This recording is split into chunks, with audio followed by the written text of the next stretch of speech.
Once upon a time in a secret insect nation under your kitchen sink called Buglistan, life was sweet for the citizens. That is if you were a mosquito.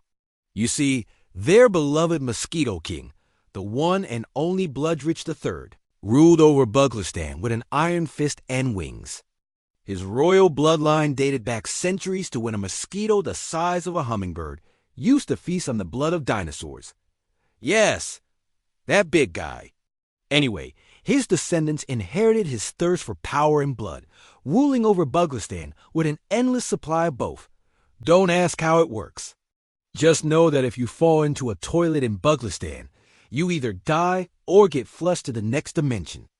They wanted Roji back, and when he heard their pleas, he returned with an army of rats and ants ready to overthrow the king. And surprisingly, the termites also joined the fight because turns out they hated the king even more than the roaches did. Maybe it was all the wood he wasted when he remodeled his palace, or maybe it was because he kept raising the tax on cellulose. Either way, the combined forces of roaches, rats, and termites stormed the palace, arrested the king and his royal family, and put them on trial for their crimes against humanity. Luckily, Roji managed to escape after making a daring leap onto a passing spiderweb.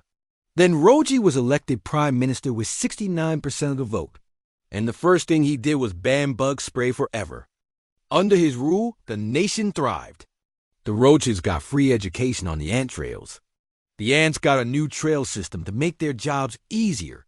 And everyone got along with their neighbors in Ratlandea, even though the rats didn't keep their side of the bargain and still live in the sewers. Also, somehow they built a subway made of straws. Don't ask how. Just enjoy the beautiful imagery of a cockroach prime minister riding the subway with his rat army.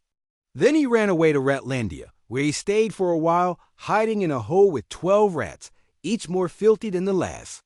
Then you, my friend, can chase your dreams and not get squished in the process. Also, never trust a mosquito wearing a crown. You're welcome. But the rats respected Roji's courage and determination, and once he convinced them to let him lead them in a rat revolution, they elected him Rat King and gave him a crown made of bottle caps. Now, King Bloodrich III was a greedy little bugger. He taxed every biscuit crumb and sugar grain that the worker ants toiled for, leaving them with barely enough food to sustain themselves. But the straw that broke the camel's back was when he put a hefty tax on farts, which the roaches couldn't afford. Now, you might be asking, why were the farts taxed?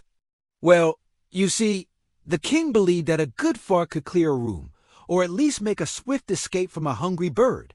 And given that most of his citizens were terrible at flying, a good fart was basically their only form of self-defense. So imagine their plight when they couldn't afford the king's new fart tax. It was unbearable. Enter our hero, a cockroach named Roji, who had enough of the king's beasts.